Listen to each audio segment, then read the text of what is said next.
नमस्कार मंडळी, लक्ष्मीच्या पावलांनी या मालिकेच्या आजच्या भागामध्ये आज आपण बघणार आहोत. सानिकाने कलाला कॉल केलेला असतो. कलाला ती म्हणत असते की गुड मॉर्निंग मॅडम, तुम्ही मला अजून डिझाईन्स नाही दिले, परंतु मी अद्वैत सरांना असं सांगितलंय की तुम्ही मला डिझाईन्स दिलेत. तुम्हाला थोडेफार चेंजेस करायचे होते म्हणून होल्ड करायला सांगितलंय मी अद्वैत सरांना. आणि मला माहिती आहे की काल जरा तुम्ही डिस्टर्ब होता म्हणून मी तुम्हाला जास्त आग्रह नाही केला. कला सानिकाला म्हणत असते की सानिका, खरं तर तू मला समजून घेते हे माझ्यासाठी खूप महत्त्वाचं आहे आणि त्यासाठी थँक्यू. आणि ऐक, माझ्या वागण्यावरून तुला त्रास होईल किंवा तू अडचणीत येशील असं मी काहीही करणार नाही. तू काळजी करू नको, मी तुला थोडा वेळा डिझाईन्स पाठवते. लक्षात ठेव, बाय. असं म्हणून आता कलाने सानिकाचा फोन कट केलेला असतो. कला जेव्हा मागे वळून बघते तेव्हा अद्वैत तिच्या पाठीमागे उभा असतो. तर अद्वैतला समोर बघून कला मात्र खूप घाबरते आणि अद्वैतने आपलं सगळं बोलणं ऐकलंय की काय अशी तिला भीती वाटायला लागते. कला अद्वैतला म्हणत असते की अद्वैत ऐक ना, आपण शांतपणे बोलूयात ना. तेव्हा अद्वैत चिडूनच तिला म्हणत असतो, आता काय बोलायचं बाकी आहे. कलाला वाटत असतं की अद्वैतने आता पूर्णपणे आपल्याला पकडलंय. ती अद्वैतला म्हणत असते की अद्वैत, मला फक्त एकदा बोलण्याची संधी दे, परंतु तू फक्त एक गोष्ट जाणून घे की हे सगळं करण्यामागचा माझा उद्देश चुकीचा नव्हता. हे बघ त्याचं काय झालं ना. तेव्हा अद्वैत म्हणतो की थांब एक सेकंड, तुला म्हटलं ना एक शब्द बोल तर तू अख्खा पॅराग्राफच्या पॅराग्राफ बोलून टाकतेस. आणि मी काहीतरी बोलतोय ना तर मध्ये बोलायची काही गरज नाही आहे. आणि काय ग, मला तू नेहमी म्हणत असते की तू मला माज दाखवतो, तू मला माज दाखवतोस. मग ब्रेकफास्टच्या टाईमला तू काय केलंस ग? तो काय तुझा माज नव्हता का? तेव्हा कला विचार करते की अरे चा, म्हणजे याला काहीतरी वेगळंच वाटलंय आणि सानिकाचं आणि माझं बोलणं काही यांनी ऐकलेलं नाहीये. ती अद्वैतला म्हणते की अच्छा, म्हणजे तू त्याबद्दल विचारतोय तर. अद्वैत म्हणतो की ऑफकोर्स त्याबद्दल बोलतो मी. बरं झालं, तुला असंच पाहिजे. आबा बोलले ना तुला, खाल्ले ना आबांचे बोलणे. कला म्हणते की हा मग बोलले तर बोलू देत ना, शेवटी आजोबा आहेत ते आणि मोठे आहेत माझ्यापेक्षा, त्यामुळे ते बोलले तर मला काही वाटत नाही. अद्वैत म्हणतो की चेहरा तर पडला होता तुझा. कला म्हणते की मग बघितला होता ना तू माझा पडलेला चेहरा, मग कशाला आला मला जाब विचारायला. अद्वैत म्हणतो की असं कसं, प्रश्न आहे विचारायला तर येणारच.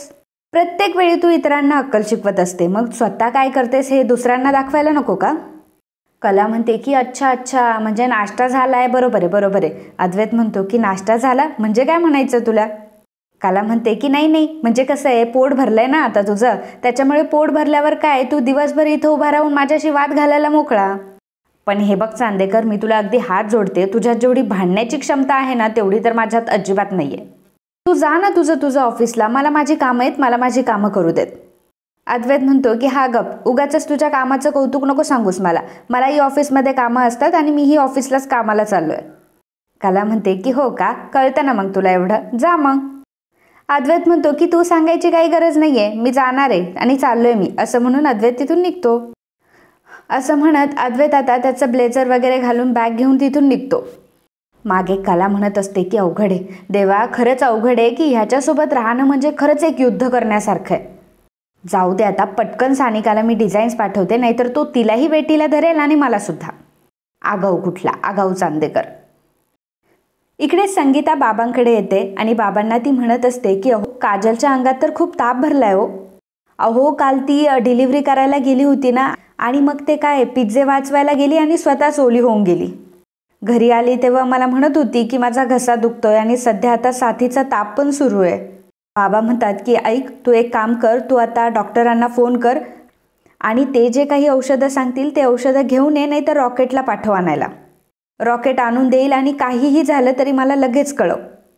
आता मी निघतोय कामावर. संगीता म्हणते की हो ठीक आहे, तुम्ही कामावर जा, परंतु ऐका ना, तुम्ही जेव्हा कामावर जाल तेव्हा तिच्या हॉटेलमध्ये सुद्धा जा आणि तिच्या मालकाला सांगा की ती आजारी आहे आणि तिला ताप पण भरलाय, त्यामुळे आज ती येणार नाहीये. आणि तिचे काही जे हिशोबाचे पैसे आहेत ना ते पण येताना घेऊन या. बाबा म्हणतात की ठीक आहे, तू नको काळजी करू, मी बघतो काय करायचं ते. आणि असं म्हणून आता बाबा निघालेले असतात. इकडे बाबा आता काजलच्या हॉटेलमध्ये आलेले असतात. वॉचमॅन मात्र बाबांना तिथे अडवत असतो आणि म्हणत असतो की इथे कोणालाही परमिशन नाहीये आणि फुकट खाणाऱ्यांना तर अजिबात नाहीये. वॉचमॅननी बाबांना भिकारी समजलेलं असतं आणि हा फुकट इथे अन्न खायला आलाय असं वॉचमॅनला वाटलेलं असतं, त्यामुळे ते बाबांना हॉटेलमध्येच घेत नसतात. बाबा त्यांच्याकडे विनवणी करत असतात की प्लीज मला जाऊ द्यात. अहो मला एकदा तुमच्या मालकाला भेटायचं आहे, मला फक्त एकदा भेटू द्यात. वॉचमॅन म्हणतो की नाही नाही, आतमध्ये जाण्याला अजिबात परमिशन नाही आहे. बाबा म्हणत असतात की अहो मला फुकट नाही खायचं आहे, मला फक्त एकदा तुमच्या मालकाला भेटायचं आहे. वॉचमॅन म्हणतात की मग काय तुम्हाला नोकरी हवी आहे का? बाई इथं नोकरी वगैरे काही नाही आहे, तुम्ही जा बरं इथून पटकन. तर बाबा म्हणतात की अहो मला नोकरी पण नको आहे, माझी पोरगी इथं काम करते आणि मला फक्त मालकाला भेटायचं आहे. वॉचमॅन तरीसुद्धा ऐकत नसतात. वॉचमॅन म्हणत असतात की नाही नाही, तुम्ही बाहेर निघा बरं पहिल्यांदा. आता हॉटेलचे मालक तिथंच बसलेले असतात आणि त्यांनी हा गोंधळ ऐकलेला असतो. वॉचमॅनला ते म्हणतात की काय रे, काय चाललंय? तेव्हा वॉचमॅन म्हणतो की त्यांना आतमध्ये यायचं आणि तुम्हाला भेटायचंय. तर मालक सांगतात की येऊ देत त्यांना आतमध्ये. बाबा आता मालकाशी बोलायला येतात आणि सांगतात की नमस्कार मालक, माझी धाकटी मुलगी काजल खरे इथे काम करते. थोडीशी बारकीशी आहे आणि डोक्यावर नेहमी टोपी असते तिच्या. मालक म्हणतात की हो ओळखलं मी, वेट्रेस काजल ना, कुठे आहे ती? बाबा म्हणतात की हो तेच सांगायला आलो होतो मी की ती आज कामावर नाही येऊ शकत. मालक म्हणतात की असं कसं काय चालेल? आज स्पेशल ऑफरची तारीख आहे आणि आज तुफान गर्दी होणार आहे आणि अशा वेळी न सांगता ती दांडी कशी काय मारू शकते? बाबा म्हणतात की अहो तिला खूप ताप भरलाय, सकाळपासून अगदी झोपूनच आहे, तिला उठताही येत नाहीये. आजच्या दिवस ती कामाला नाही येणार, उद्या लगोलग येऊन जाईल. बाबा म्हणतात की अजून एक गोष्ट बोलायची होती की आमची काजल इथं किती दिवसांपासून काम करतीये, तिचे थोडेफार पैसे भेटतील का? तेव्हा मालक तोंडावर नाही म्हणून सांगतात. बाबा म्हणतात की नाही भेटणार का पैसे? असं कसं? तर मालक म्हणतात की असं कसं, तुम्ही मला उलटून विचारताय? आणि हे बघा आज तिच्या नावाने किती पेंडिंग ऑर्डर्स आल्यात, आता ह्या पेंडिंग ऑर्डरचं मी काय करू? आणि एवढंच नाही, आज तर ती आली नाहीये कामावर आणि तुम्ही मला तिच्या पैशांचं विचारताय. आमच्या इथे प्रत्येक एम्प्लॉईला हप्त्याचं एक टार्गेट असतं, 100 डिलिव्हरी आणि 200 ऑर्डर्स. 100 डिलिव्हरी आणि 200 ऑर्डर पूर्ण झाल्याशिवाय आम्ही कोणाला पैसे देत नाही आणि तरच पैसे मिळतात. आणि जर आमचं टार्गेट कंप्लीट नाही करू शकले तर ते पैसे पुढच्या हप्त्यात जातात. बाबा म्हणत असतात की अहो आम्हाला जरा पैशांची अडचण होती हो, आणि माझी मुलगी उद्यापासून कामावर येऊन जाईल, ती कामचुकार नाही आहे, पण आज जरा कामाचे जर पैसे भेटले तर बरं होतील हो. मालक म्हणतात की अरे वा, म्हणजे तुमच्या मुलीसाठी मी नियम मोडू का? आता तुमच्या मुलीचे पैसे दिले म्हटल्यावर सगळे एम्प्लॉई माझ्या डोक्यावर बसतील ना. हे बघा तुम्हाला आज एकही पैसा भेटणार नाही, तुम्ही जा बरं इथून. बाबांना खूप वाईट वाटतं, कारण बाबांना बँकेचा हप्ता भरायचा असतो. त्यामुळे बाबा आता निराश होऊन तिथून निघतात. इकडे कला तिचे डिझाईन्स पूर्ण करत असते. तिचे डिझाईन्स पूर्ण झालेले असतात आणि त्याचे ती फोटोज काढत असते आणि लगेचच ती सानिकाला पाठवून देते. सानिकाचा लगेच कलाला मेसेज येतो की मॅम ग्रेट, अजून सर पोहोचले सुद्धा नाहीये परंतु तुमचे डिझाईन्स मात्र पोहोचले. सानिकाचा हा रिप्लाय बघून कलाला आनंद होतो आणि ती विचार करू लागते की अरे बापरे, 2 दिवसानंतर तर बँकेचा हप्ता आहे. आईबाबांनी काही केलंय का आणि पैशांची जमवाजमव झाली असेल का? मला एकदा कॉल करून विचारायला हवं. कला लगेचच आईला कॉल करते. कलाचा अचानक संगीताला कॉल आलेला असतो, त्यामुळे संगीता कलाला विचारते की काय ग कले, सगळं काही ठीक आहे ना? तेव्हा कला म्हणते की हो आई, सगळं ठीक आहे. अगं मी पण तुला एक गोष्ट विचारण्यासाठी फोन केला की 2 दिवसानंतर हप्ता भरण्याची तारीख आहे. मग काही जुळवाजुळव झाली का पैशांची आणि किती जमलेत पैसे आत्तापर्यंत? संगीता म्हणते की नाही ग, ते जुळवाजुळव चाललीच आहे, परंतु तरी पण थोडी खोट आहेच. कला म्हणते की माझ्याही डोक्यात तेच टेन्शन आहे फक्त. संगीता म्हणते की अगं काजल पण आता त्या हॉटेलात काम करते ना, तिचे पण थोडेफार पैसे जमले असतील. बाबा गेले होते अगं विचारायला, परंतु त्यांनी दिले नाही. मला आत्ताच त्यांचा फोन आला होता, त्यांनी सांगितलं की मालकाने पैसे नाही दिले म्हणून. कला म्हणते की का नाही दिले पैसे त्यांनी? असं नाही करू शकत ते. आणि बाबा का गेले पैसे आणायला? काजल कुठे? काजल का नाही गेली? संगीता म्हणते की अगं तापाने अगदी फणफणली आहे. काल ती पिझ्झ्यांची ऑर्डर देण्याच्या नातामध्ये पावसामध्ये भिजली आणि त्यामुळे तिला खूप ताप भरलाय आणि म्हणून मग कामावर सुद्धा गेली नाही ती. कला म्हणते की बापरे आई, आता ती कशी आहे? तिची तब्येत तर ठीक आहे ना? आणि आई अगं तुम्हाला आधी सांगायचं ना की आपली काजल एवढी तापाने फणफणली आहे, तिला जर ताप आला तर तिला नीट बसता सुद्धा येत नाही. संगीता म्हणते की अगं म्हणून तर ती कामावर गेली नाही, आणि ते काहीतरी आहे ना तुमचं, टार्गेट करायचंय तिला. तेव्हा कला म्हणते की अगं टार्गेट नाही, टार्गेट. संगीता म्हणते की अगं तेच, ते टार्गेट करायचंय तिला आणि 100 पिझ्झे पोचवायचे आणि 200 ऑर्डरी घ्यायच्यात हॉटेलात. आता त्यातलं तिचं काहीतरी बाकी आहे, त्यामुळे तो मालक असं म्हटला की जोपर्यंत तिचं ते पूर्ण होत नाही तोपर्यंत तिला 1 रुपया पण भेटणार नाही. कला म्हणते की आता तो मालक एवढं का करतोय आणि एका दिवसासाठी एवढं सगळं का? म्हणजे एका दिवसासाठी काही कोणी मुद्दाम आजारी पडतं का? आणि तसंही गुंड्या करेल ना सगळ्या गोष्टी पूर्ण, आणि तसंही एकाच दिवसाचं तर काम आहे. संगीता म्हणते की अगं बघ की ग, आता तुझ्या बाबांनी किती समजावण्याचा त्यांना प्रयत्न केला. त्या मालकाला एवढं समजून सांगितलं, परंतु त्याने नाही तर नाही दिले ग पैसे. म्हणत होता की जर एकाला सूट दिली तर मला सगळ्या लोकांना सूट द्यावी लागेल आणि मग सगळे येऊन माझ्या डोक्यावर नाचतील. कला म्हणते की आई तुम्ही काळजी करू नका, मी बघते काय करायचं ते. तेव्हा संगीता म्हणते की नाही नाही, तू नको काही करूस बाबा, तू तुझ्या गोष्टींकडे लक्ष दे, यामध्ये अजिबात पडू नकोस. आणि तसंही तुझ्या डोक्याला काही कमी व्याप आहेत का, त्यामुळे तू तुझं बघ फक्त, आम्ही बघतो ते काय करायचं. कला म्हणते की आई मी एकदा बोलले ना तुला की मी बघते म्हणून, तुम्ही नका काळजी करू, मी बघते काय करायचं ते. आणि हो, गुंड्याला डॉक्टरांकडे न्यायचे का तेवढं सांग बरं मला.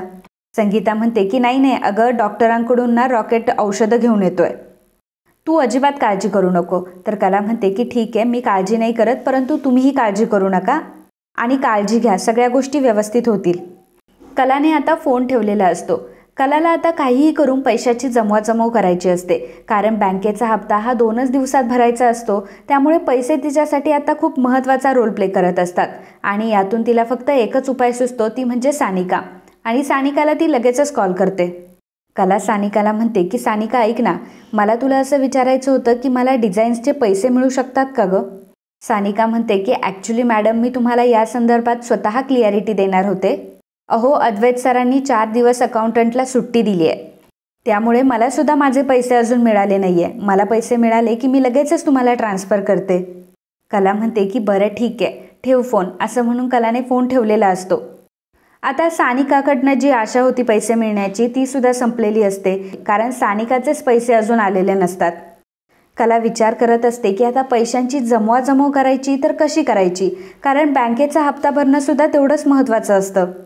आणि मनात ती म्हणत असते की हा चांदेकर ना माझ्या प्रत्येक कामात आडवा येतो, आणि याला बरं आत्ताच अकाउंटंटला सुट्टी द्यायची होती. कला आता विचार करू लागते की असं काय करू मी की वेळेत पैसे उभे राहतील. एक काम करू का, आईला विचारू का की माझ्या रुखवताच्या वगैरे ऑर्डर्स आहेत का. परंतु पुन्हा ती म्हणते की नाही नको, कारण ते गोष्ट करण्यासाठी मला खूप वेळ जाईल आणि माझ्याकडे वेळ खूप कमी आहे. आता माझ्याकडे फक्त 2च दिवस आहे, काय करू की मला असे इन्स्टंट पैसे मिळतील आणि हप्ता पटकन भरता येईल. कला विचार करते की मी एक काम करू का, मी 2 दिवसासाठी काजलची हॉटेलची ड्युटी करू का आणि पिझ्झा डिलिव्हरी करू का. आणि जर मी तिकडं गेले तर मला पटकन पैसेही मिळवता येतील आणि काजललाही बघता येईल. आणि जर मी आज डिलिव्हरी पूर्ण करू शकले तर माझ्या डिलिव्हरीचं टार्गेटही कंप्लीट होईल आणि काजलचेही पैसे मिळतील. काजलचे पैसे मिळाले की लगेचच हप्ता भरायला मदत होईल. आत्ता तर माझा सगळा स्वयंपाक झाला आहे आणि आता 11:30 वाजलेत. आता जर मी संध्याकाळच्या स्वयंपाकाची सगळी तयारी करून गेले तर काजलचं सगळं काम उरकून मला ॲटलिस्ट 7 वाजेपर्यंत तरी घरी येता येईल. आणि जर सगळी स्वयंपाकाची तयारी आधीच झालेली असेल तर मला फक्त अर्धा तास लागेल स्वयंपाक बनवायला, आणि तोपर्यंत बाकी ज्या छोट्या छोट्या तयारी आहेत त्या अंजूला करायला सांगेल. हां, हे करणं मला शक्य आहे. जर मी असं केलं तर सगळ्या गोष्टी पॉसिबल होण्याचे चान्सेस जास्त आहे. मला आता वेळ दौडून अजिबात चालणार नाही, मला लगेच कामाला लागलं पाहिजे. कला आता पटपट तिचे डिझाईन्स कपाटामध्ये ठेवून घेते आणि रूम आवरायला घेते. कलाला काहीही करून आता सगळ्या डिलिव्हरी वेळेतही पूर्ण करायच्या असतात, काजलचं कामही करायचं असतं आणि सोबतच काजलच्या हॉटेलमध्ये तिला जे टार्गेट दिले जाणार असतं तेही तिला पूर्ण करायचं असतं. त्यामुळे कला आता पटपट आवरते. इकडे अद्वैत त्याच्या ऑफिसच्या केबिनमध्ये असतो आणि एरझरे घालत असतो. कलाचाच तो विचार करत असतो आणि म्हणत असतो की काल रात्री तर खरे माझ्यासोबतच झोपली होती आणि जेव्हा मी बघितलं तेव्हा तर खरे गाढ झोपली होती. मी झोपायच्या आधीसुद्धा एकदा क्रॉस चेक केलं होतं, मग हिने डिझाईन बनवले तर बनवले कधी. इतकी आगाऊ, म्हणजे इतकी अति आगाऊ आहे ना ही मुलगी की कोणालाही फसवू शकते. मला काहीही करून या प्रकरणाच्या मुळाशी आता जायचंच आहे. अद्वैत विचार करत असतो की आता मी कलाला कसं फसवू. अद्वैत या गोष्टीचा विचार करू लागतो आणि त्याचवेळी त्याला एक आयडिया सुचते, म्हणून तो हसायला लागतो. हसूनच तो आता त्याच्या खुर्चीवर बसतो आणि डायलॉग म्हणत असतो, ये मेरा एरिया है और मुझको मुझे, असं म्हणतात जाऊ दे. अद्वैतला काय डायलॉग वगैरे म्हणता येत नसतात आणि तो पुढे म्हणत असतो की मला फसवणं काय एवढं सोपं नाही आहे. खरे तू आता बघतच राहा की मी काय करतो ते. अद्वैत सानिकाला कॉल करतो आणि सानिकाला केबिनमध्ये बोलावून घेतो. सानिका आता केबिनमध्ये आलेली असते. अद्वैत सानिकाला म्हणतो की सानिका, तुझी जी डिझायनर फ्रेंड आहे ना तिने ज्या काही डिझाईन्स पाठवल्या त्याचं ब्रीफ द्यायला सांग. सानिका विचारते की ब्रीफ? तेव्हा अद्वैत म्हणतो की हो ब्रीफ. म्हणजे एक्झॅक्टली सोनं किती प्रपोर्शनमध्ये हवं आहे, डायमंड कुठले सिलेक्ट करायचे, त्याचा शेप कुठला असला पाहिजे, डायमंडचा टाईप कुठला आहे, साईज कुठली आहे, या सगळ्या गोष्टींचं ब्रीफ तिला मला आत्ताच्या आत्ता द्यायला सांग. सानिका म्हणते की काय आजच्या दिवशी, आत्ताच्या आत्ता? अद्वैत म्हणतो की आत्ताच्या आत्ता म्हणजे या क्षणी, आत्ता लगेच. मला काही करून पुढच्या 10 मिनिटामध्ये ब्रीफ मिळालं पाहिजे. सानिका तसंही अद्वैत समोर काही बोलू शकत नसते, त्यामुळे ती ओके म्हणून तिथून निघून जाते. परंतु सानिकालाही मोठा प्रश्न पडलेला असतो की आता कलाला सांगायचं तर कसं सांगायचं. एकतर आजचे जे डिझाईन्स आहेत तेच त्यांनी कसे तरी पूर्ण करून पाठवले आणि आता त्यांना पुन्हा काम सांगायचं म्हणून सानिकाच थोडी गडबडते. अद्वैत मात्र खूपच खुश होत असतो आणि आता त्याला वाटत असतं की मी कलाचा स्कॅम पकडणार म्हणजे पकडणार. आता खरे 100% पकडली जाणार. मी तिच्याकडनं आता ब्रीफ मागतो आणि तसंही तिला ब्रीफ व्यवस्थित देताच येणार नाही. मग आता काय काय बोलते ती बघूयात. आता तिने टाळलं तरी मला समजेल आणि नाही टाळलं तरी मला समजेल. अद्वैत फारच खुश होत असतो. मोबाईल समोर ठेवतो आणि व्हिडिओ कॅमेरा ऑन करतो आणि म्हणतो की बघ खरे आता मी काय करतो ते. इकडे सरोज आणि रोहिणी दोघीजणी बसलेल्या असतात. सरोज कॉलवर बोलत असते. सरोजचा कामाचा फोन चालू असतो. सरोज कामाचा फोन ठेवते आणि रोहिणीला विचारते की काय ग, काय बोलत होती, बोल, काय बोलायचं तुला. रोहिणी म्हणते की अगं सरोज वहिनी, मी सुद्धा खूप बिझी आहे. कामं काय तुलाच असतात का फक्त? पण तुला माहिती आहे का काय झालं? आज ती नैना आली होती माझ्याकडे आणि ती सांगत होती की कला आणि अद्वैतचं खूप भांडण झालं म्हणे. म्हणजे मी तिला तसं सांगितलं की बाई मला या सगळ्या गोष्टींमध्ये काही इंटरेस्ट नाही आहे, परंतु आता त्या खरे बहिणी आहेत ना, माझ्या अतिशय डोक्यात जातात. सरोज म्हणते की रोहिणी, आता तू सांगितले ना तुला इंटरेस्ट नाही आहे म्हणून, झालं तर मग. रोहिणी म्हणते की अगं सरोज वहिनी, मी नुसतं सांगून काय उपयोग आहे, ह्या खऱ्या बहिणी ऐकतात का? आणि तसंही बघ ना तू, तसंही आपापल्या परीने त्या आपापल्या डोक्यावर नाचायला तर लागल्याच आहे. पण तुला सांगते सरोज वहिनी की तिने जेव्हा मला सांगितलं ना तर तेव्हा मी फार आश्चर्यचकित झाले. अगं अगदी कमालच आहे हा त्या कलाची, म्हणजे अद्वैतची सुद्धा. म्हणजे बघ ना, मी जे नैनाच्या तोंडून ऐकलं त्यातून तर मला एक गोष्ट कळली की त्या दोघांचं भांडण म्हणजे अगदी मेड फॉर इच अदर असल्यासारखं होतं आणि अगदी ते दोघंही नवरा बायकोसारखंच भांडतात नाही का. रोहिणीचं बोलणं ऐकून सरोजलाही थोडंसं आता टेन्शन आलेलं असतं आणि रोहिणी फक्त त्याच कामाची असते, ते म्हणजे सरोजचे कान भरण्यासाठी आणि सरोजला चिडून देण्यासाठी, आणि मूर्ख सरोज आहे की ती कलावर तो राग काढण्यासाठी. इकडे कला आता बेडशीट ठीक करत असते आणि पटपट कामं आवरत असते. आता त्याच वेळी तिला अद्वैतचा कॉल येतो. तर कला म्हणते की झालं, आला यांचा फोन. आणि मलाही विसरून कसं चालेल, अख्ख्या जगात अडचणी टाकणारा फक्त एकच माणूस आहे, अद्वैत चांदेकर. परंतु हा व्हिडिओ कॉल का करतोय मला? कला आता तो व्हिडिओ कॉल उचलते आणि अद्वैतला म्हणते की काय आहे. तर अद्वैत म्हणतो की काय आहे असं काय विचारते, असं कोणी व्हिडिओ कॉलवर विचारतं का? हॅलो असं म्हणून ट्रीट करायचं असतं. कला म्हणते की हो, ते फोनवर करतात, व्हिडिओ कॉलवर काय आहे तुझं? अद्वैत म्हणतो की हो, तेरे बस की तो बात नाही आहे. तसंही फोनवर बोलायला मॅनर्स हवे असतात आणि जे तुझ्याकडे अजिबात नाही आहे. आणि कसं आहे, व्हिडिओ कॉलची सुरुवात काय आहे असं म्हणून नसते करायची. कला म्हणते की नाही आहेत ना मॅनर्स माझ्यामध्ये, मग तू कशाला अपेक्षा करतोय? मॅनर्स माझ्यामध्ये नाही आहे, तुला काय प्रॉब्लेम आहे आणि कशाला व्हिडिओ कॉल केलाय? अद्वैत म्हणतो की तू काय करतेयस ना हे बघायला मी व्हिडिओ कॉल केलाय. कला विचार करते की आता हा असा काय म्हणतोय, म्हणजे नक्की याच्या मनात शिजतंय तरी काय. कला शांत बसलेली असते. अद्वैत म्हणतो की काय झालं, बोलायला नाही आहे का आता तुझ्याकडे काही? कला म्हणते की काय रे, तू काय माझा टाइमपास करतोय? हे बघ मला खूप काम आहेत हा अद्वैत.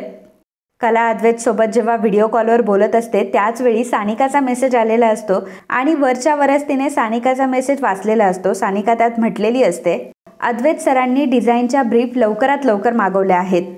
या दागिन्यांना सोने, रत्न आणि अजून किती रत्न लागणार आहेत याचं सरांना कॅल्क्युलेशन हवंय आणि तेही फक्त 10 मिनिटात. कला विचार करू लागते की बापरे, 10 मिनिटात हे सगळं कसं काय शक्य आहे. आणि मग ती विचार करते की अद्वैत चांदेकरनी यासाठी तर मला व्हिडिओ कॉल केला नसेल ना, याला शंका तर नसेल ना आली माझ्या डिझायनिंगवर. अच्छा, म्हणजे हा प्लॅन आहे तर याचा. कला विचार करत असते की आज मला लवकर जायचं आहे आणि आजच्या दिवशीच ना हा असा मला आडून बघतोय. कलाला काय करावं ते कळत नसतं आणि तिच्या चेहऱ्यावर ते सगळं काही दिसत असतं. तेव्हा अद्वैत म्हणतो की काय मग, मनातल्या मनात बोलून झालं तुझं? कला म्हणते की मनात आणि मी जे काही आहे ना ते तोंडावर बोलते, अगदी सडेतोड. अद्वैत म्हणतो की हो का, म्हणून तर तुझं तोंड बघायला व्हिडिओ कॉल केलाय? कला विचार करते की आता ह्या आगाऊला जर मी विरोध केला ना तर आणखी हा मला विरोध करणार. आता मी पण कला चांदेकर आहे, त्यामुळे मी सुद्धा आता याचा डाव याच्यावरच उलटवणार. अद्वैत कलाला म्हणत असतो की मग आबा ओरडल्यानंतर स्वतःचं काही आत्मपरीक्षण वगैरे केलं की नाही, की आपलं काय चुकतंय वगैरे, आपली चूक लक्षात आली की नाही तुमच्या. कला म्हणते की बापरे अद्वैत, अरे तू कसं काय ओळखलंस रे? अरे मी आत्मपरीक्षणच करत होते, पण अरे तू फोन केलास आणि माझी लिंकच तुटली बघ. अद्वैत म्हणतो की काय ग, मगाशी तर म्हटली की कामं करत होतीस म्हणून. तर कला म्हणते की हो, मग कामही करायला हवेत ना, मग मला घरातले कोणी आळशी म्हणू नाही तर काम चुकार. अद्वैत म्हणतो की तू काय मला टोमणे मारतीयस? कला म्हणते की अरे चांदेकर, टोमणा कुठे मारते बरं, मी तर तुझ्याशी साध्या गप्पा मारते. अरे पण बघ एका वेळी मी किती कामं करू शकते, म्हणजे तुझ्यासोबत गप्पा मारतीये, इकडं कामही करतीये, एका हाताने चादर सुद्धा नीट करतीये आणि दुसऱ्या मनाने आत्मपरीक्षण सुद्धा करतीये. आणि तुला माहितीये का, इथे जो बेड मी ठीक करतेय ना, त्या बेडवर झोपणारा जो माणूस आहे ना, त्याला गादीवर एकही सुरकुती नको असते, पण त्याच्या चेहऱ्यावर तर त्याच्या 1000 सुरकुत्या असतात. त्यामुळे कसं काम तर मला व्यवस्थितच लागतं आणि ते मला व्यवस्थितही करावं लागतं. पण काही नाही, तू मार हा गप्पा. मी एक काम करते, फोन इथे ठेवते, म्हणजे कसं मला दोन्ही हातांनी काम करता येईल ना. तू मार माझ्याशी गप्पा, निवांत गप्पा मार हा. तर कला आता तिथे फोन ठेवते आणि व्हिडिओ कॉल हा चालूच असतो. कला तिचं काम करत असते आणि अद्वैत सोबत सुद्धा बोलत असते, परंतु अद्वैतचा चेहरा मात्र उतरलेला असतो. कला अद्वैतला म्हणते की बापरे अद्वैत, तुला काय सगळ्या ठिकाणी मीच दिसायला लागले काय? मीच दिसते का तुला सगळ्या ठिकाणी? अद्वैत म्हणतो की गप, मला काय वेड लागलंय का तू दिसायला? तेव्हा कला म्हणते की काय सांगतोय, तुला माझं वेड लागलंय? बापरे चांदेकर, जरा अति होतंय हा हे. अद्वैत म्हणतो की गप, उगाच काही पण बोलू नकोस, तू काम चुकार नाही आहेस ना, हे तुला सिद्ध करण्याची संधी देतोय मी, आणि कुठल्याही गोष्टींचा मला एव्हिडन्स लागतो. कला म्हणते की अच्छा अद्वैत चांदेकर, म्हणजे तुला ऑफिसमध्ये सुद्धा मीच दिसायला लागली आहे आणि तुला घरामध्ये सुद्धा मीच दिसते, म्हणजे बघ ना सगळीकडे तुला मीच दिसायला लागली आहे, मीच आणि मीच दिसते तुला सगळीकडे, म्हटल्यावर मी तुझ्यासाठी किती महत्त्वाची असेल ना. अद्वैत म्हणतो की काय ग, कोण समजतेस तू स्वतःला, जास्त शहाणी आहेस का तू? आणि हो, मला काय तुझी सवय वगैरे लागली नाहीये, उगाच मनाला येईल ते बोलू नकोस. कला म्हणते की अच्छा, म्हणजे मला आत्ता गोष्टी कळल्यात. मगाशी तुझं भांडण अर्धवट राहिलं होतं ना, आणि ते भांडण पूर्ण करण्यासाठी तू आता मला कॉल केलायस ना, खरं सांग. अद्वैत म्हणतो की काही पण काय बोलतेस? तर कला म्हणत असते की बघ ना, म्हणजे आता तुला ऑफिसला जाऊन सुद्धा दुसरा कुठला ऑफिसचा विचार तुला तुझ्या मनामध्ये येत नाहीये, म्हणजे ऑफिसमध्ये तुला एवढी कामं असतात, परंतु ते सगळे कामं सोडून तू माझा विचार करतोय. चांदेकर, अरे तू माझा किती विचार करायला लागलाय, म्हणजे बघ ना, तू तुझी कामं सोडून तू माझा विचार करतोयस. मी काय म्हणते चांदेकर, तू एक काम कर ना, हॉलमध्ये, किचनमध्ये, बेडरूममध्ये सगळीकडे CCTV टाकून घे, म्हणजे अरे तुला मला कॉलही करायची गरज नाही, म्हणजे व्हिडिओ कॉलही करायची गरज नाही. तिथे ऑफिसमध्ये बसून एक बटन दाबलं की तुला मी दिसणार, आणि मग खरे तर तुझ्या डोळ्यासमोर नेहमी हजर राहील. तू हवं तेव्हा मला बघू शकतो, मी काय करते, कशी राहते, सगळं काही बघू शकतो. आणि तसंही तुला माझ्याशिवाय करमत नाही ना, त्यामुळे CCTVची आयडिया छान आहे बरं का. अद्वैत हसायला लागतो आणि अगदी विचित्र पद्धतीने हसत असतो आणि म्हणतो की व्हेरी व्हेरी फनी. जा ना, काम कर ना तुझं, उगाचच बडबड कशाला करतेस? कला म्हणते की हो का, मी कामच करते माझं, उगाच तुझ्याशी बोलून ना माझा टाइमपास होतोय आणि तू माझा टाइमपास करतोय. बरं चल, आता तुझ्याशी बोलता बोलता तर माझं सगळं काम सुद्धा आवरलं, रूममधलं सगळी रूम व्यवस्थित छान आवरून झाली. आता चल आपण जाऊयात. अद्वैत म्हणतो की कुठे? कला म्हणते की किचनमध्ये. आता आपल्याला किचनमध्ये जायचं, किचनमध्ये सुद्धा कामं असतात ना मला. चल मग किचनमध्ये जाऊयात, आणि आज तुला मी स्वयंपाक कसा करायचा ते शिकवते हा. अद्वैत म्हणतो की काय, तू मला स्वयंपाक करायला शिकवणार? कला म्हणते की हो, मग जळका ऑमलेट परत कोणाला खायचं नाहीये म्हणून. आता अद्वैत सानिकाला कॉल करतो. सानिकाला तो केबिनमध्ये बोलावून घेतो. सानिका तिथे आलेली असते. तर अद्वैत सानिकाला विचारतो की ब्रीफचं काय झालं, तुझ्या मैत्रिणीने ब्रीफ दिलं का? सानिका म्हणते की हो, ती काम करते यावर. अद्वैत म्हणतो की हो, ते दिसतेच आहे मला, काम करते ती. कला तिकडनं विचारते की काय रे चांदेकर, काय झालं? तेव्हा अद्वैत म्हणतो की काही नाही. सानिका तिथेच उभी असते आणि ती थोडीशी हसते, तिथून निघून जाते. अद्वैत विचार करत असतो की आता मी बघतोच की कशी ही मला ब्रीफ देते ते. आता मी हिला असंच अडकवून ठेवणार, असंच व्हिडिओ कॉलवर हिला अडकवून ठेवून मी हिला ब्रीफच बनवून देणार नाही, आणि मग मी बघतो की मला कसं ब्रीफ भेटते ते. आणि जर मला ही ब्रीफ नाही देऊ शकली तर याचा अर्थ असा होईल की हीच मला डिझाईन्स देतीये. अद्वैतने आयडिया तर छान लावलेली असते, परंतु कलासमोर त्या आयडियाचा ठाव ठिकाणा लागतो की नाही हे बघणं इंटरेस्टिंग असणार आहे. अद्वैत मनाशीच हसत असतो. कलासुद्धा अद्वैतला कुठेतरी फसवणार आहे आणि अद्वैतच्या बोलण्यातच ती तिला फसवून टाकेल आणि अद्वैतला कळणारही नाही. मित्रांनो, आजचा हा भाग इथेच संपतो. पुढील भागामध्ये आपल्याला बघायला मिळणार आहे कला ही कॅफेमध्ये आलेली असते आणि आता काजलच्या जागी ती काम करत असते. काजलच्या जागी मास्क लावून ती काम करत असते जेणेकरून तिला कोणी ओळखू नये. आणि त्यावेळी ती आता ऑर्डर घेण्यासाठी आलेली असते. तर ऑर्डर देणारा दुसरा तिसरा कोणी नसून अद्वैत चांदेकरच असतो. कला जेव्हा अद्वैतला बघते तेव्हा तिला प्रचंड मोठा धक्का बसतो. अद्वैतने तिला ऑर्डर दिलेली असते एक ब्लॅक कॉफी अँड एक चिकन सँडविच. कलाला मात्र फार टेन्शन आलेलं असतं आणि ती प्रचंड घाबरलेली असते आणि त्याच गडबडीमध्ये तिचा पाय थोडासा अडकतो आणि ती खाली पडणार असते, परंतु स्वतःला सावरून घेते आणि त्याचवेळी अद्वैत तिच्याकडे बघतो. तर कलाच्या डोळ्यांवरून अद्वैतने तिला ओळखलेलं असतं आणि अद्वैतला समजलेलं असतं की ही खरेच होती म्हणून. अद्वैत लगेचच तिच्या मागे मागे पळायला सुरुवात करतो. तर कला पुढे पुढे पळत असते आणि कला आता किचनमध्ये निघून जाते. तर अद्वैतही किचनमध्ये जायला लागतो, परंतु हॉटेलचा स्टाफ सांगतो की तुम्हाला आतमध्ये नाही जाता येणार कारण किचनमध्ये एंट्री अलाउड नाही आहे. अद्वैत आता घरी आलेला असतो. त्याला काही कला हाती लागलेली नसते आणि कला ही खूप शहाणी असते, त्यामुळे कलाने काय अद्वैतला डाऊटही येऊन दिलेला नसतो. अद्वैत आता घरी आलेला असतो. अद्वैतच्या मनामध्ये तेच विचार सुरू असतात. अद्वैत आता त्याच विचारामध्ये असतो आणि नक्की खरे त्या कॅफेमध्ये होती याचा त्याला पूर्ण डाऊट असतो आणि याबद्दल तो खात्रीशीर असतो. जर मी आता घरी जाऊन बघितलं आणि खरे ही घरी नसली याचा अर्थ ती कॅफेमध्ये काम करणारी मुलगी खरेच होती आणि मग हे कन्फर्म करण्यासाठी अद्वैत आता धावत धावत घरी आलेला असतो. परंतु अद्वैतच्या ह्या प्लॅनवर सुद्धा कलाने पाणी फेरलेलं असतं आणि कला ऑलरेडी त्याच्या अगोदर बेडमध्ये येऊन बसलेली असते. अद्वैत तिला बघतो आणि विचार करतो की बापरे, ही खरे म्हणते ते खरं आहे का आता ही खरे मला सगळीकडे दिसायला लागली आहे. कलाचं बोलणं अद्वैतला आता खरं वाटायला लागतं. परंतु कलाने मात्र खूप छान गेम खेळलेला असतो. तर मित्रांनो, आजचा हा फनी भाग तुम्हाला कसा वाटला याबद्दलचं तुमचं मत आम्हाला नक्कीच कळवा. And if you like my video please do subscribe, share and comment. Thank you.